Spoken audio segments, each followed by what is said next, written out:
Nurgulak kollarınızı bir kolda koşun et. Ayakta.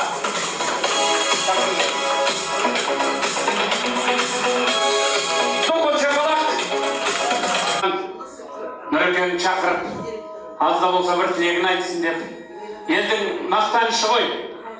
Шымберген Сүлейменов айтқан, 25-ке келгенде жолдаспын деп, енді ешкіммен еш пенде болмаспын деп, 30 жасқа келгенде желпініп ең, орта бұзар әрине алмаспын деп, 40-та қамал алған қас батырдай, ойласам арыстандай арбаспын деп, 50-ге келгеніңде елемедің, қарашатта аққырау қарбаспын деп, 60-қа келгенменен ақсақалды, ойлама кәрілікпен жолдаспын деп, әлінде сұлулықпен сымбат болса, ел сыйлар елеулі ел басшым деп. Ал Нұреке артық айтсам айып етпе, мен сізге бауырмын қандаспын деп. 70-те кемпірің болса күліп ойнатып қой алғашқым деп. 80-де көзің түссе басқаларға айтып жүрме, жеңгейге шаңбаспын деп.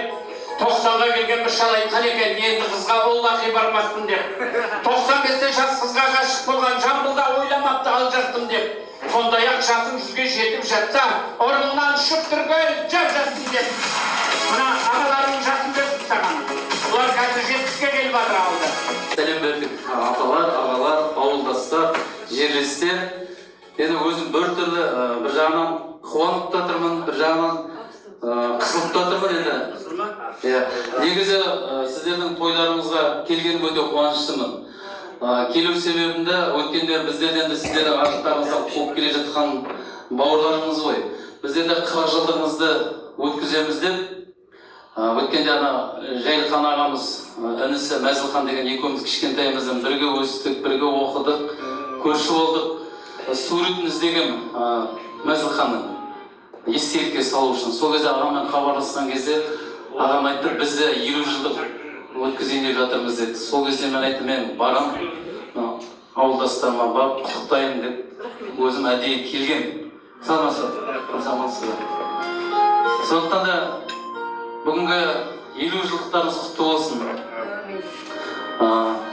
Жүздеріңізден күлкі кетпесін.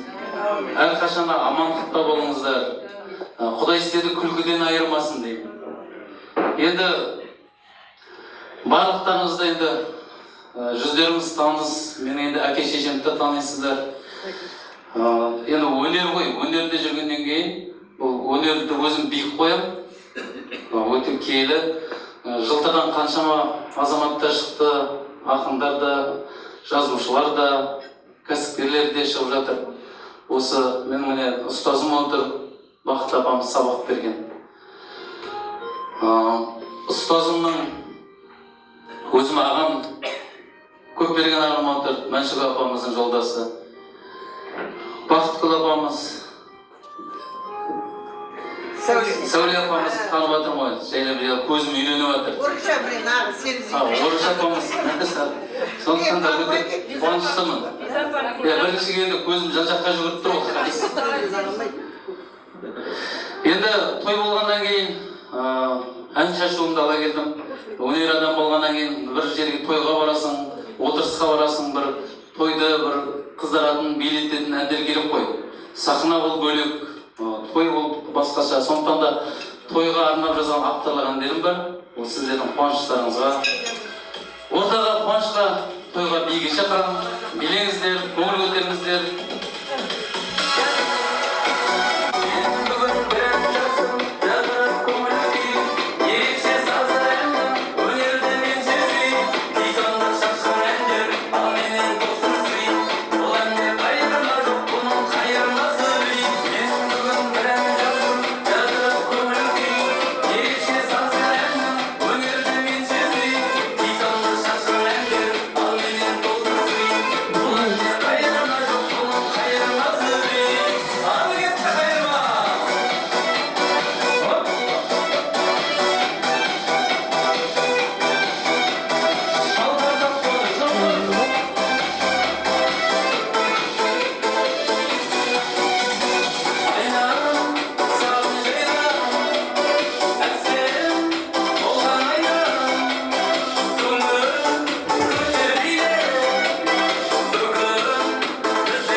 Mektup belgende 81 жылы. Nurulbek 7. класс оқиды. Мен бастауыш комсомолда хатшымын. Сол кезде Мейрамбек Бесбаевпен алдында Қоразбаев келді. Екеуміз концертті ұйымдастырып, клубтың ішін толтырып, сегіз сауатындардың бұзауын бос жіберіп, құпия екеуміздің арамызда болды. Бұл бүкіл класының балаларын өткенде 40 жылдықта маған ескерткішке суретін салып жіберіп отыр. Сонда көзіме жас алдым. Қандай тарих деп. Сол Мейрамбек Бесбаев жас жігіт қой, бала ғой. Ал тәте сізге Құдай берді деді. Сонда ет қалай ағай кие берсін алқын. Нұрбек екеуміз қатар тұрғанда батасын берген. Өсіңдер, өліңдер, өркендеңдер деді. Міне Нұрбек өсіп те өркендеп жүр. Жаңа айтып Манчуға апайды деді. Манчуғымыздан Көкберген жақын. Нұрбек бауырым мені танымай кетеді деп кейде ренжиді. Сосын Нұрбекпен жол болсын. Мына жайханнан естіп, біздің 50 жылдықты көріп, бүгін үлкен музыкалық сәлем әкеліп жатыр. Мүсемер, рахмет. Рахмет сіздерге. 60 жылдық, 70 жылдық, 100 жылдықтарын тойлай беріңіздер. Біз қызмет етуге дайынбыз. Рахмет.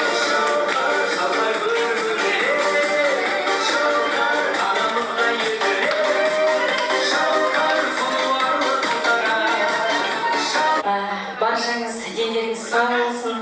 Әкемнің көзін көрген, сыныптастары. Сіздерді жақсы көремін, сыйлаймын. Әрдайым жаныңызда болып жүре беріңіздер, күлімдеп.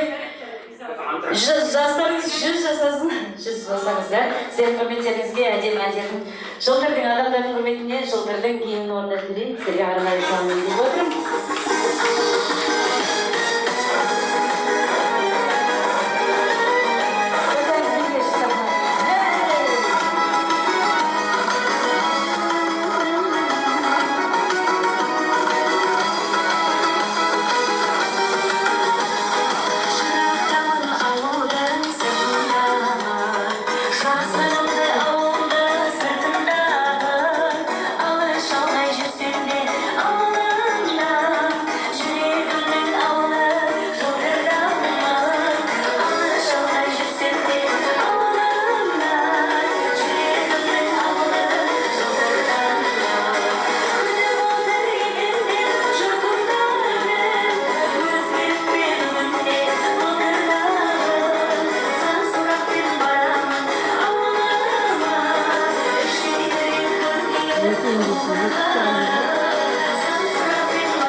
Altından, topundan, şıldır ayrı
әнші болсын деп талай жерлерге сөйлеп, қолыма домбырамды ұстатып, папа барасың, ән айтасың, жоқ деп всегда сөйтіп жүретін еді.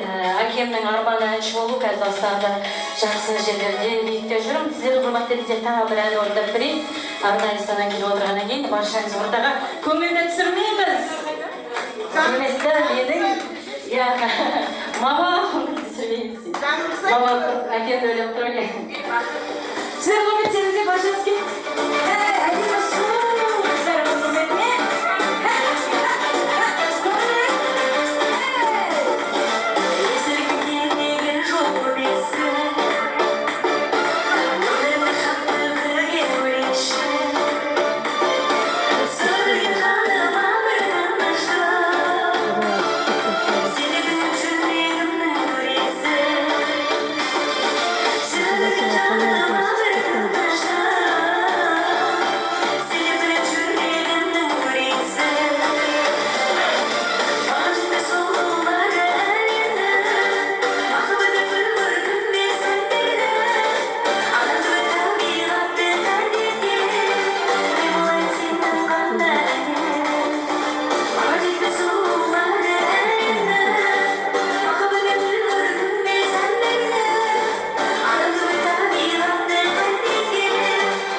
Керемет.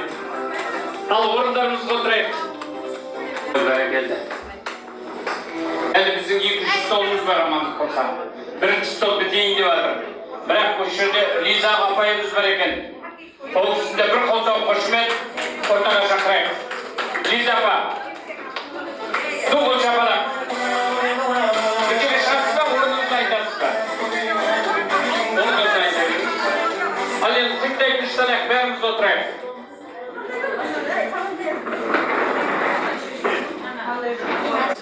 Біріміздің көріп сондай үлкен қуанышта отырмыз. Енді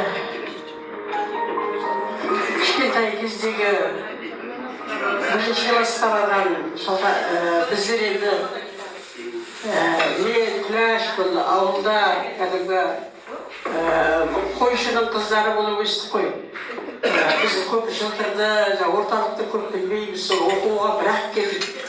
Мені апам әкелді, омарағайды үйге әкелді түстік бірден.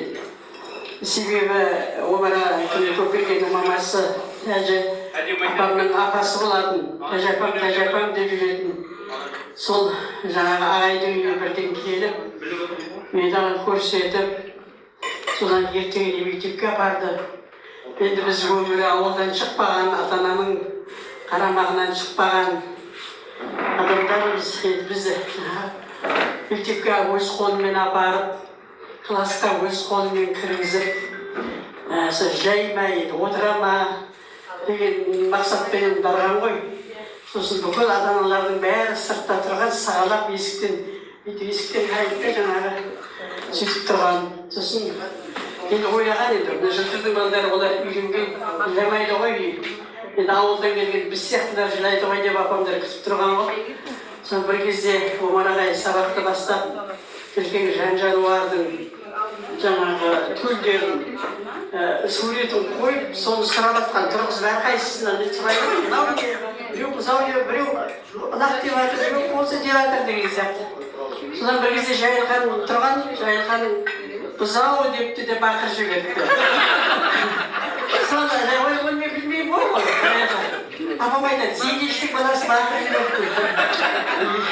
Сол сен қайтадан жылаған жоқсың. Сонымен әйтеуір шықтым, соны оқып кеттім дейді. Бірақ мен енді жаңағы жояғым сол мектептің директоры болған білесіздер бәріңе. Соның үйінде жаттым. Сол моншақты күнге дейін жылағанмын, көрмегенмін. Және ұялмайтын көрдім, далаға қақпаның сыртына шығып жылайтын көрдім. Кетіп баратқан адамдардың бәрі аяйтын көрінетін менің. Естіп жатырмыз ғой енді оның бәрін үлгіге. Сосын да төрт оқығанша сол ағаның үйінде жаттым ғой мен. Ол кезде шалқарда ондай үй жоқ қой. Ағамдікі екі-ақ бөлме. Ата әжем бар, өзі балалы шағалы. Оған еще Сәлиманың сіңлісін әкеліп қойды. Одан өзінің қонағы бар деген сияқты. Сол үйде мен 4 жыл жаттым. Сонымен одан кейін енді әрмен қарай орындап неге кеттім сөйтіп өзіміздің үйімізге сөйтіп кеттік қой. Кейін өзім өскеннен кейін мына интернатқа тәрбиеші болғаннан кейін жаңағы каникулға шығамыз. Дүйсенбай Түйберсін Көпіргеннің ағасы балдар. Біздің шұқырда бірге отырдық. Балдармен бірге барамыз. Барсақ, біз барған машинаға базар күн міндетті қалаға таяп. Балдары қалады. Сосын қайтар кезде 4-5 күннен кейін сағат басталады қайтады ғой. Сол кезде жаңағы балдар ысқырып өлең айтып жүретші. Біз баяғыда жылап айтатынбыз. Қайтқымыз келмейтін, барғымыз келмейтін. Содан мен шешем айтамын, сен неге мені Жұмабай ағаймен жатқызғансың? Таптар үйге, өзі кемпір шалы бар, несі бар. Сен неге интернатқа бермегенсің дейді мені. Деймін ғой, интернаттың жай жапсарын көрдің ғой. Ақ төсекте жатыр, 4-5 күн жаңағы мұғалімдер бар қараватқан. Жауапты адамдары бар. Сендер неге сөйтпедің деген апам айтатын ғой. Халықтан ұялдық қой деп. Бұл кезде Тумалары бар дейді ол. Тумалары бар дейді. Тумалары бар неге жатқызады, неге бұны интернаттан жатқыз деп айтады деп соған жатқызған екен. Сол сияқты біле, сол 10 жылдықты Шалқар совхозында бітірдік, оқыдық, бәріміз бірге. Жақсы балалық кездеріміз өтті, оқушылық кездеріміз керемет. Сосын 8 бітірдік, оның жағында 10 бітірдік. Айтып атқан сол кездерде партияның саясаты болып қойды, қой санын 50 миллионға жеткізу деген. Соған бригадалар құрды да, бригадаларға келген қазақ жастарын алатын болды. Ол кезде партияның тағы бір саясаты болды. Ол қазақ жастарының білім алуына қарсылық деген сөз. Ол ашық қарсылық шыға алмайды. Жаңағыдай неменен шықты, балалар сосын жерде жаңағы техникалық оқуларға қазақ балдары бара алмайды. Қазақ балдарының барады техника, сосын мұғалім болды ол. Бұрын кезде солай болды. Оның бәрі кешегі партияның саясаты болды. Сөйтіп бізді Балауса деген бригада бар, соған қанаты болдық. Қанаты болғанда әрине, ол қалпымыз келген жоқ. Менің үйімде жаңағы клашет ақша, мен де қойшының баласымын ғой. Мен де қойып алғанымда ешкім жақсы көрген жоқ. Бізді біртіндеп жаңағы кеңсеге шақырып алып, үгіттеді ғой. Сол кезде Оқшықбай деген Забайының бастығы болды. Сол кісі отырып мен келген кезде. Сен жоғайдың қарындасы екенсің, олай екенсің, бұлай екенсің деп сөз жетті қол ақыры қылап дедім ғой. Содан папам көріп ренжіді. Жоғай ағалар, сен қалдырып отырған деп. Сосын қой ағайынды жігіттер араздасып кетер деп, жоқ папа, мен өзім қалдым деп. Мен жаңағы сөйтіп өзім мойныма алып келдім. Сөйтіп енді бригадаға бардық. Қыздар мен жігіттер отырмыз үш жерде. Жақсы 2 жылымызды әдемі аяқтадық. Сондай тәртіпті, жақсы. Ол кезде бригадаларда неше жағдайлар болып жатты ғой. Ал біздерде тек еңбек 3-ке бөліп тастайды. Біздің бастығымыз Ермұхан деген болып келе отыр. Ермұхан андай үлкен саулық маған оны көп берген кімдер екінші ұрғашты ма? Біз Ермұхан, біз Зейнеуіл екеуміздің бастығымыз. Содан жаңағы атты біз шабамыз ғой, жаспыз ғой. Шабамыз атты терлетеміз. Соның бәрінде жаңағы Ермұхан кейтті. Бір күні Баржыбек екеумізді қойға шығып адан төбе болады ғой қырқа. Содан екеуміз жарысып жүрміз ғой. Сол бір кезде Ермұхан ат көкте екеуміздің атымызда. Сендердің ауылдарыңда жаңбыр жауыпты ма? Жауыпты дейді. Арқасын кетіресің. Өйлесіңдер, бізге сөйлеп кейіп көр боламыз. Сөйткен Ермұхан мен ортамыздан қотыр. 2 жылда да сондай жақсы әдемі бітірдік. Содан кейін әрқайсымыз өзіміздің өмір жолымызды таңдадық, мамандығымызды таңдадық, оқуымызды жалғастырып, сол мамандығымыз бойынша жұмыс істеп пенсиямызға шықтық. Баланы семья құрдық, тұрмысқа шықтық. Қойды қаншаға жеткізілді? Не қойды? 40 миллионға жеткізілді. 50 миллион түгіл қайықтары болды. Ол комсомол жастар бригадасы атынан айтылып жатыр ғой. Ол жалғыз Ақтөбе облысында емес қой. Бүкіл семейлер бірде бастағандар. Шұбардаулықтар. Бұл ешқандай пайда келтірмей өнімдікке. Керісінше зиян әкелмейді. Ешқандай, бірақ нормал жоқ, мемлекеттік саясаты ғой партия. Соны орындау керек. Не айтып жатыр еді ойбай. Енді Айрон ғана сол енді әрқайсымыз тұрмысқа шықтық, баланы шағала жөнімізге кеттік. Бірақ енді кластан қол үзген жоқпыз әр уақытта да. 20 жылдық деп кездестік, 40 жылдық деп кездестік. Алла қолдап, 50 жылдыққа да жетіп жатырмыз. Әрине биыл енді маған бір үлкен сынақ түсіп сол жақтан. Бірақ осы қарсалан ба, қарсалмайын ба, сіздерді көрелен ба, көре алмайын ба деп едім. Дегенмен жүздесіп жатырмыз. Риза жолдас болды. Жеңел. Шүкір. Қойды 20 миллионға жеткізесің.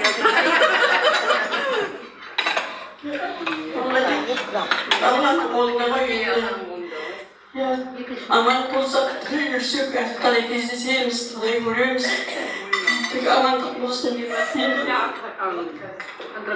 Не дейміз енді? 50 жылдық құтты болсын. Тойларымыз тойға ұласын. Әрқайсымыздың отбасымызда тек амандық болсын, денсаулықтарың мықты болсын. Мына көрінген бала-шаға немерелерің аман болып, солардың қыздарына тоймен шауып жүре беріңдер. осындай шақырған жерден қалмаңдар. Енді біздің классымыздың жақсы жігіттері бар еді. Өмірден ертерек озып кетіп жатыр. Иә, Жанзақ ертерек өте ерте кетті Жанзақ. Иә, Аман, Абай, Мика классымыз, Бимырза, тағы да әрі көп қойын. Иә, солар енді бүгін барып Құран оқып жатсындар. Құран бағыштап. Иә, ол класстастарымыздың жатқан жері жайлы болсын, жолдасы болсын. Бұны келіп отырған енді келіншектер дейміз ғой, келіндер дейміз, өзіміздің сіңлілеріміз. Иә, сол шаңырақты ұстап, балдарын тәрбиелеп отырсыңдар, Алла сендерге амандық берсін. Сол балдардың қызығын көріңдер. Жүре беріңдер шоу. Класстың осындай ауызбіршілік тойларынан қалмаңдар. Осы 50 жылдық дегенде ұйымдастыру, 50 жыл бас қосамыз дегеннен бастап осы әуелі осыны кім ұйымдастырады, кімдер басқарады деген әңгіме шыққан кезде бірден Бақтыгүлге тоқтады. Оташқа бұдан қайнар, Көпбергенмен Толағай заңдады. Бірақ дегенмен өзі көп адам тілекші болды. Бәріміз бізде екі бастан енді ауырып, жаңағы іштеге қосып нетпағанмен ішімізден тілегіміз бізге болды. Жақсы өтсе екен, осыған қатыссақ екен, өтсек екен аман деп тілегіміз орындалды. Енді соған әр жерде жаңағы өз үлесін қосқан бақытты айтуға болады, күрәшті айтуға сәуле. Әйтеу күн сайын сол тілеп атты сонда ауылда жатыр.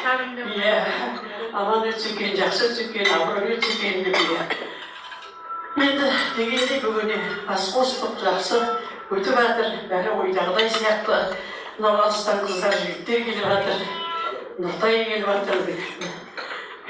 Жайылған, Ислам, Маржан келіп, кеше үйде болып, Маржан өзің көңілін білдіріп, сөйтіп әңгімемізді айтып, Маржан маған күйеу тұрмысқа шыққанда 40 жылда суын.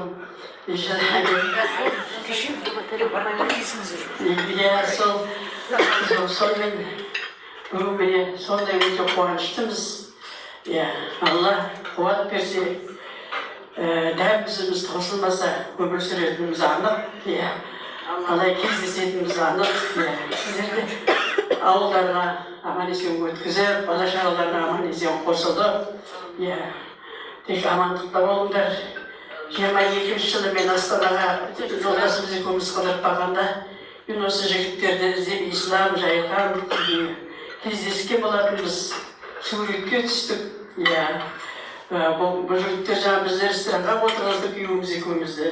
Сөйтіп түн жақсы сөйлесіп, әңгіме айтып өткенде еске алған болатынбыз. Бүгін міне тағы жүздесіп жатырмыз. Тек Алла амандығын берсін. Құтты болсын барлығы, жағынан болсын, отбасыларында тек той болсын, өздерінің денсаулықтарының мықты болсын, тек амандықта қауышайық.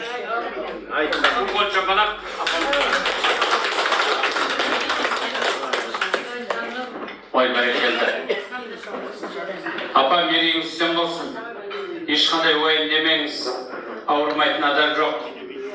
Қашаған бабам айтқан, адам бір шыңқы пенде екен, сәпір болу демде екен, қайранда қайран тіршілік, байлық пен бақыт сенде екен деп. Сондықтан бәріміз де пендеміз. Жазып кетіңіз, апа, ауырмаңыз ешқашан. Әдемі ақ болып жүріңізші. Әдемі болмай-ақ қой әдемі үшін. Ешкімге керек емес дәлелсің.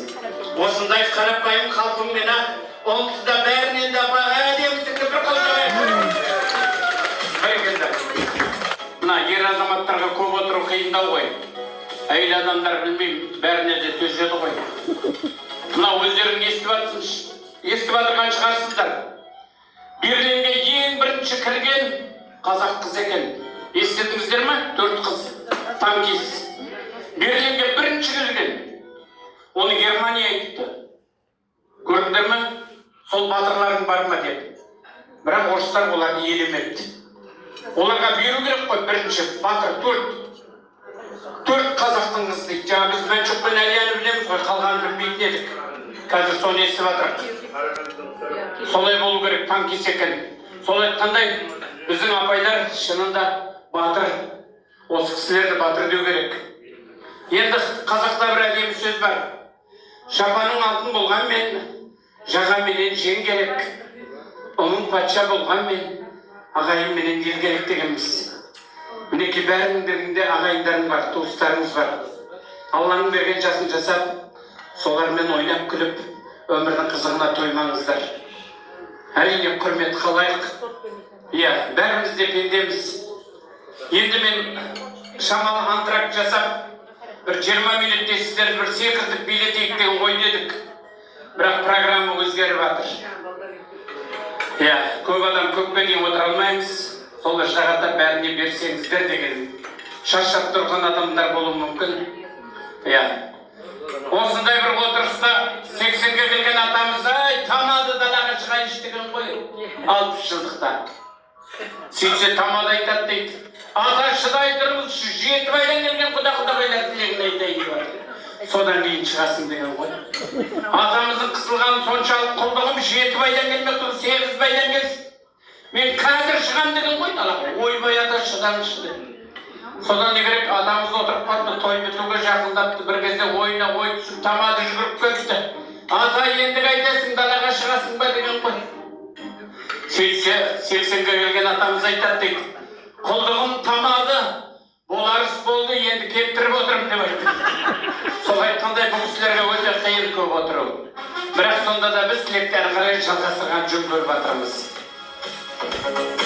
Қайтадан өткеннің бәрін екшелеп ойдан өткізсем, өмірге мен де келгендеймін қайтадан деп, класстастарымызды бір қошемет ортаға шақырамын.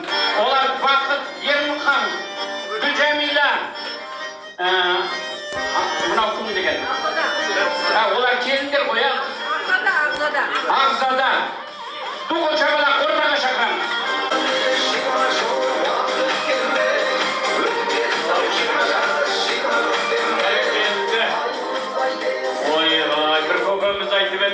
Шәрді тартсам өртелейін деп отыр екенсіңдер ғой деп. Сол айтқандай бұлар да әрең шыдап отыр екен да. Ал енді микрофон сіздерде.